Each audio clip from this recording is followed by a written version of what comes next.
दोस्तों इस वीडियो को आप जरूर देख लेना। इस वीडियो से आपको बहुत कुछ सीखने के लिए मिलेगा और एक नई जानकारी आपको यहाँ पर मिलने वाली है। फ्री डिश सेटअप बॉक्स के अंदर लगने वाली सप्लाई या एसएमपीएस के सेकेंडरी सेक्शन में आने वाले फॉल्ट्स का सॉल्यूशन कैसे किया जाता है आज मैं आपको बताऊंगा। पिछले वीडियो में हमने डिस्कस करी थी कि किस तरीके से इसके प्राइमरी सेक्शन में आने वाली फॉल्ट का हम सॉल्यूशन कर सकते हैं। अगर वीडियो नहीं देखी है तो आप देख लेना, या फिर आपको मैं कमेंट बॉक्स में वीडियो को पिन कर दूंगा, वहां पर भी जाके आप देख सकते हैं। या फिर आप हमारे चैनल पर कोई भी आप टॉपिक सर्च करना चाहते हैं तो यूट्यूब पे उस टॉपिक का टाइटल लिखकर आप उसके बाद स्पेस देके हमारे चैनल का नाम लिख लेंगे तो उससे रिलेटेड जितनी भी वीडियोज हमारे चैनल पर अपलोड हुई होंगी वो आपको मिल जाएंगी, भले वो किसी भी इलेक्ट्रॉनिक में कोई भी चीज क्यों ना हो, रिपेयरिंग की। तो चलिए फिर शुरू करते हैं। ये डीटीएच बॉक्स में लगने वाली पावर सप्लाई है या फिर एसएमपीएस है। इसमें दो सेक्शन होते हैं, प्राइमरी और सेकेंडरी। प्राइमरी सेक्शन वो जहां से आप मेन 220 वोल्ट इनपुट करते हैं, और सेकेंडरी वो जहां से आप आउटपुट लेते हैं। पर इसके पीछे साइड अगर आप देखें तो एक लाइन आपको खींची हुई मिल जाएगी। इस लाइन से एक तरफ का जो हिस्सा जहां से आप 220 वोल्ट इनपुट करते हैं उसको प्राइमरी कहा जाता है, और इस लाइन के जस्ट दूसरा हिस्सा वो सेकेंडरी कहलाता है। अब यहाँ पर पिछली वीडियो में हमने डिस्कस करी थी प्राइमरी सेक्शन की फॉल्ट को।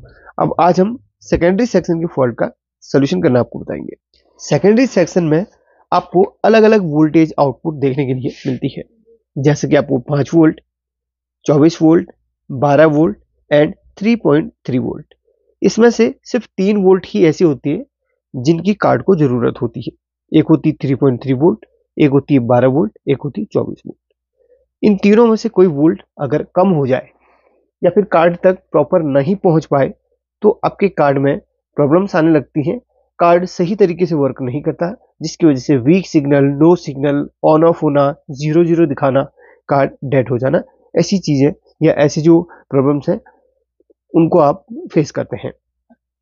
अब यहाँ पर ये जो वोल्टेज है ये हमारे ट्रांसफॉर्मर से ही बनकर आती है, और ट्रांसफॉर्मर के बाद डायोड पे जाती है, डायोड के बाद कैपेसिटर पे जाती है। इसकी वर्किंग जरा आपको यहाँ पर लाइव दिखा देता हूँ।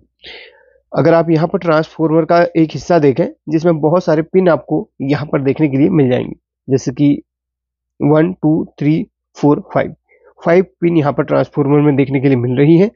अगर आप हर पिन को ट्रैक करें तो हर पिन से एक डायोड लगा हुआ है, और डायोड के बाद वो डायरेक्ट हमारे ये आउटपुट तक जा रहा है। देखो, आप समझो, अगर आपके पास कोई पुरानी सप्लाई पड़ी हो तो उसको देखकर आप यहाँ पर प्रैक्टिकली कर भी सकते हो साथ में वीडियो के। अगर आप इस पिन को ट्रैक करें तो यहाँ से ये जो है एक कंपोनेंट लगा है यहाँ से यहाँ तक, इसको अगर आप जस्ट पलट के देखें तो ये एक डायोड है। ये डायोड डीसी डायोड्स होते हैं, यानी कि ये स्विचिंग डायोड्स होते हैं। ये वो डायोड नहीं होते जो रेक्टिफायर में इस्तेमाल होते हैं, ये वो डायोड होते हैं जो एसएमपीएस के सेकेंडरी सेक्शन में लगते हैं। इन डायोड्स के बारे में एक वीडियो मैंने बनाई है, उसको आप देखेंगे तो इस डायोड के बारे में थोड़ा सा डिटेल से आप समझ पाएंगे। तो यहाँ से एक डायोड लगा हुआ है इधर तक, ठीक है। तो इन डायोड्स के नंबर्स होते हैं एसआर, एफआर, एचईआर या यूएफ, इस तरीके से अल्ट्रा फास्ट। तो ये रिकवरी डायोड्स होते हैं, ठीक है। तो यहाँ से यहाँ तक एक डायोड लगी है। इस डायोड के इस ट्रैक को हम फॉलो करें तो यहाँ पर देखिए यहाँ तक आ रहा है ना। इसके बाद यहाँ से इसमें क्या, यहाँ पर क्या कंपोनेंट लगा उसको देखें तो देखिए यहाँ पर ये कैपेसिटर लगा हुआ है। कैपेसिटर का पॉजिटिव टर्मिनल यहाँ पर लगा हुआ है। अब यहाँ पर हम क्या करते हैं, देखते हैं कि ये जो ट्रैक है वो जा कहाँ रहा है। एक सेकेंड, वो जा रहा है हमारा यहाँ पर। यहाँ पर लगा क्या है आखिर, हाँ, यहाँ पर एक कनेक्टर लगा हुआ है। इस कनेक्टर में हमें 12 वोल्ट से लेकर 16 वोल्ट तक मिलती है। तो ये जो डायोड है वो हमारा इस कनेक्टर के लिए लगा, यानी कि इधर के लिए लगा है। और इस डायोड के साथ में जो कैपेसिटर हमें बीच में मिल रहा था वो इस लाइन की वोल्टेज को फिल्टर करने के लिए लगाया गया है, ठीक है। इस डायोड के साथ में कौन सा कैपेसिटर था, ये वाला था। तो इस लाइन की वोल्टेज को फिल्टर करने के लिए ये डायोड लगाया हुआ है, यानी कि इस कनेक्टर में जो हमें वोल्टेज मिल रही है वो इस डायोड के थ्रू मिल रही है। अगर कभी भी वो, वैसे तो इसका उपयोग एम्पलीफायर को चलाने के लिए किया जाता है, फिर भी आपको बता दो, सपोज इसमें वोल्टेज अगर आपको प्रॉपर नहीं मिल रही हो या फिर बहुत ज़्यादा या बहुत कम मिल रही हो तो आपने यहाँ पर इस डायोड को देखना है कि ओवरहीट तो नहीं हो रहा। तो काफ़ी बार क्या होता है ना, ये डायोड के वीक होने की वजह से या फिर इसके साथ साथ इस कैपेसिटर के वीक होने की वजह से यहाँ पर की वोल्टेज में डिस्टरबेंस होती है, ये वोल्टेज हमारी कम दिखाती है। सपोज अगर ये डायोड शॉर्ट हो तो क्या होगा, अगर ये डायोड शॉर्ट हो तो सारी वोल्टेज में प्रॉब्लम्स आने लगती हैं, ठीक है, सारी वोल्टेज दिक्कत करने लगती हैं। बस डायोड शॉर्ट नहीं होना चाहिए, बाकी वीक हो तो ये वोल्टेज प्रॉब्लम हो जाती है। अब इसके बाद हम जस्ट नेक्स्ट का देखेंगे। तो इस वाले को अगर हम ट्रैक करें तो यहाँ से भी यहाँ तक एक डायोड लगा हुआ है, ये देखिए। इसके बाद ये डायोड जा कहाँ रहा है, जरा इसको फॉलो करते हैं। ये जा रहा है हमारा यहाँ पर, यहाँ से थर्ड नंबर की पिन पे जा रहा है। देखते हैं क्या लिखा हुआ है, इसमें लिखा है 24 वोल्ट। ये 24 वोल्ट तक के लिए, यानी कि 24 वोल्ट के पॉइंट तक ये डायोड की सप्लाई जा रही है, यानी कि इसका ट्रैक जा रहा है। यानी कि कभी भी 24 वोल्ट से रिलेटेड कभी भी प्रॉब्लम आती है या 24 वोल्ट कम आपकी आ रही है सप्लाई में, तो आपने इस डायोड को रिप्लेस करके देखना है, इसकी जगह पे नया डायोड लगा के देखना है जो इस नंबर का इसमें लगा हो। अगर डायोड चेंज करके भी प्रॉब्लम का सोल्यूशन ना हो तो इस लाइन पे एक कैपेसिटर भी आपको देखने के लिए मिलेगा। फॉलो करके देखते हैं, वहां पर एक कैपेसिटर भी लगा होगा। ये देखिए यहाँ से एक डायोड है, इसी लाइन पे यहाँ पर एक कैपेसिटर लगा हुआ है, ठीक है। डायोड के जस्ट बाद में एक कैपेसिटर लगा हुआ है। कैपेसिटर की एक लेग नेगेटिव के साथ में होती है, एक यहाँ पर पॉजिटिव के साथ में इसी लाइन पे होगी ये। तो इसके पीछे जो कैपेसिटर लगा हुआ है, जितने वोल्ट का, जितने माइक्रोफेरेड का है, उसमें आपको उसको रिप्लेस करना होता है। बस 2 कंपोनेंट रिप्लेस करने से आपके प्रॉब्लम का सोल्यूशन हो जाता है। अब नेक्स्ट यहाँ पर 24 का बता दिया और ये इसका बता दिया। अब नेक्स्ट वाला चलेंगे यहाँ पर। ये जो हमारा है ये कहाँ से है, ये हमारा पहले फॉलो कर देते हैं उसको, फिर बता देते, ठीक है। यहाँ पर इधर पे जा रहा है तो ये नेगेटिव, और ये देखिए ये नेगेटिव। तो ये जो पॉइंट है वो हर कैपेसिटर के नेगेटिव से जुड़ा है, और यहाँ पर जहाँ पर जी और जी लिखा है ना 2 पॉइंट्स में, यानी कि ग्राउंड का, वहां से जुड़ा है। यानी कि ये तो पॉजिटिव वाले हैं, ये है नेगेटिव वाला जो हर कैपेसिटर के नेगेटिव से जुड़ा है और यहाँ पर ग्राउंड से जुड़ा है, ठीक है, ये कॉमन का है। इसके बाद इसको हम फॉलो करते हैं। तो यहाँ से यहाँ तक एक डायोड जा रही है, उसके बाद ये ट्रैक कहाँ पर जा रहा है, ये ट्रैक जा रहा है इसमें, यानी कि 12 वोल्ट के लिए होगा। 1 2 तीसरे नंबर का है ना, तो देखते हैं। ये है 12 वोल्ट के लिए। अगर 12 वोल्ट बहुत कम आ रही है तो इस लाइन पे जो डायोड मिल रहा है आपको, इस लाइन पे जो डायोड मिल रहा है आपको, उसको रिप्लेस करके देखना है। अगर डायोड को रिप्लेस करने से भी प्रॉब्लम का सोल्यूशन नहीं होता तो इस लाइन पे जो आपको कैपेसिटर मिल रहा है, इस लाइन पे कैपेसिटर कहाँ पे लगा हुआ है जरा देखें हम। यहां से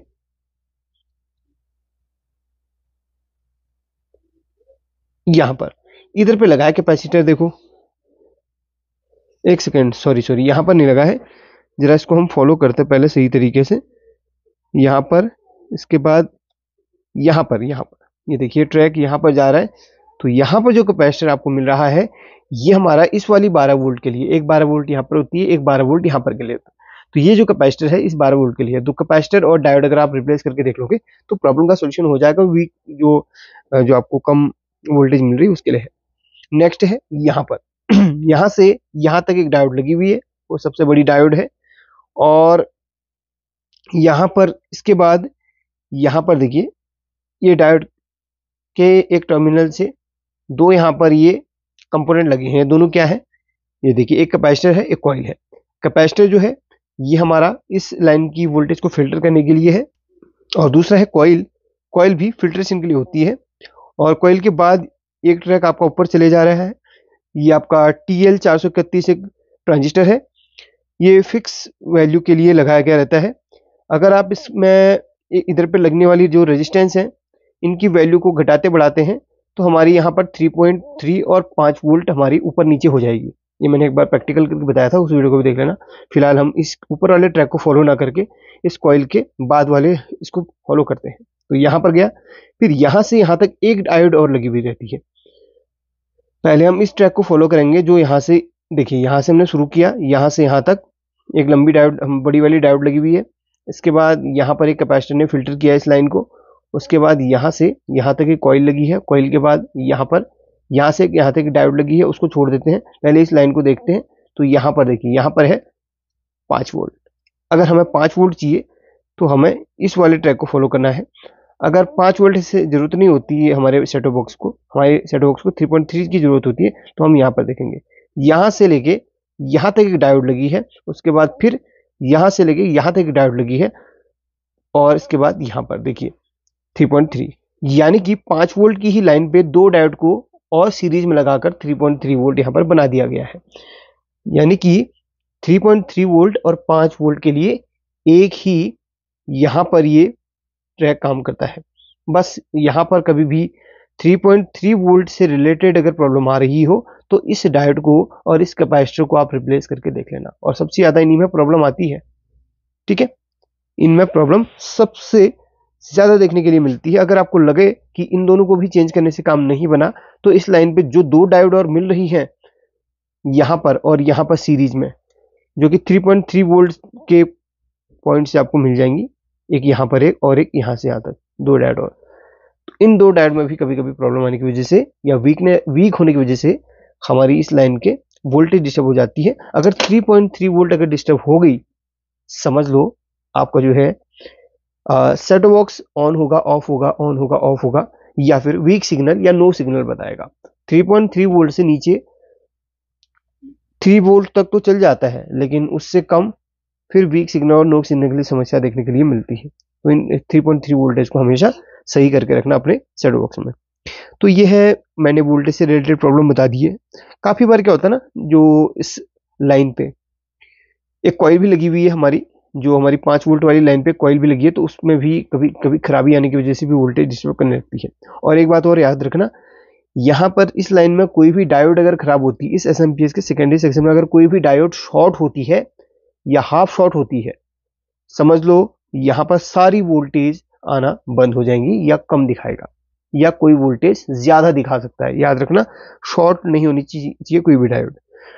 और कभी कभी जो यहाँ पर वोल्टेज, अगर सारी की सारी वोल्टेज आउटपुट में अगर कम बता रहा है, तो एक काम कर लेना, जो मेन जो एसएमपीएस के प्राइमरी सेक्शन में जो सबसे बड़ा वाला कैपेसिटर है उसको भी चेंज करके आप देख लेना। काफी बार क्या होता है ना, मेन कैपेसिटर के भी वीक होने की वजह से प्रॉपर प्राइमरी सेक्शन में वोल्टेज नहीं बन पाती है, जिसकी वजह से सेकेंडरी भी डिस्टर्ब हो जाती है। तो ये चीजें आपको मैंने बता दी हैं। डायोड को चेक कैसे करते हैं एक बार आपको बता देता हूँ। जो बजर मोड या कंटिन्यूटी मोड या फिर डायोड मोड होता है ना, उस पर आपने मल्टीमीटर को रखना है और उसके बाद डायोड को चेक करना है इस तरीके से। जो डायोड का सिल्वर वाला पट्टी होता है उसकी तरफ आप ब्लैक प्रोब को रखेंगे और इस पे आप इसके अपोजिट साइड को आप रेड प्रोब रखेंगे, तो डायोड की वैल्यू बताएगा। हालांकि यहाँ पर जो है ना, यहाँ पर स्टेबल वैल्यू नहीं आएगी डायोड की, हाँ फिलहाल आ रही है, ये देखिए हर डायोड की अलग अलग वैल्यू आएगी। यानी कि एक नॉर्मल डायोड की वैल्यू 400 से 500 होती है, लेकिन किसी किसी डायोड में आपको कम भी बता सकता है, इतना याद रखना। तो ये है डायोड की स्टेबल वैल्यू, शॉर्ट नहीं होना चाहिए, इस बात का याद रखना, ठीक है। तो डायोड एक तरफ से वैल्यू देता है, एक तरफ से नहीं देता। अगर दोनों तरफ से वैल्यू दे रहा है या बराबर वैल्यू दे रहा है या वैल्यू स्टेबल हो रही है दोनों तरफ से सेम, तो आपको डायोड को रिप्लेस कर लेना चाहिए। बाकी बाहर निकाल के देख लो डायोड को, सर्किट में लगे लगे भी काफी बार प्रॉब्लम्स हो जाती है, ठीक है। तो आई होप कि ये वीडियो आपको अच्छी तरीके से समझ में आ गई होगी। और हाँ, एक चीज और बता देता हूँ, कभी कभी ना ट्रांसफॉर्मर के भी खराब होने की वजह से हमारे आउटपुट की वोल्टेज में प्रॉब्लम आने लगती है, ठीक है। तो ट्रांसफॉर्मर को भी चेक कर लेना। ट्रांसफॉर्मर चेक करने का सिंपल तरीका है, आउटपुट में जितनी भी आपको ये दिख रही है, ये देखिए कंटिन्यूटी में चेक करोगे तो सभी में इस तरीके से, ये देखिए सभी में इस तरीके से आपको कंटिन्यूटी भी पाएगी। किसी भी एक में रख लो और बाकी में चेक कर लो, इस तरीके से होगा। और ट्रांसफॉर्मर के प्राइमरी सेक्शन की जो 4 लेग हैं उनमें चेक करोगे, इन दो में और इन दोनों में आपस में कंटिन्यूटी आएगी, इतना याद रखना। बाकी इसके अलावा इनमें नहीं आएगी, इनमें कुछ ना कुछ वैल्यू बताएगा। बाकी इन दोनों में और इन दोनों में आएगा और बाकी सेकेंडरी में सब में आएगा। ये ट्रांसफॉर्मर सही है, इसका इससे पता चलता है, ठीक है। अगर कोई डाउट रह गया तो कमेंट कर लेना, और इसकी जो फर्स्ट पार्ट की वीडियो है वो मैं डाल दूंगा, उसको भी देख लेना, बाकी आप लोग सीख जाएंगे, ठीक है। Thank you so much watching this video. सबसे सिंपल है एसएमपीएस को बनाना इस वाले को।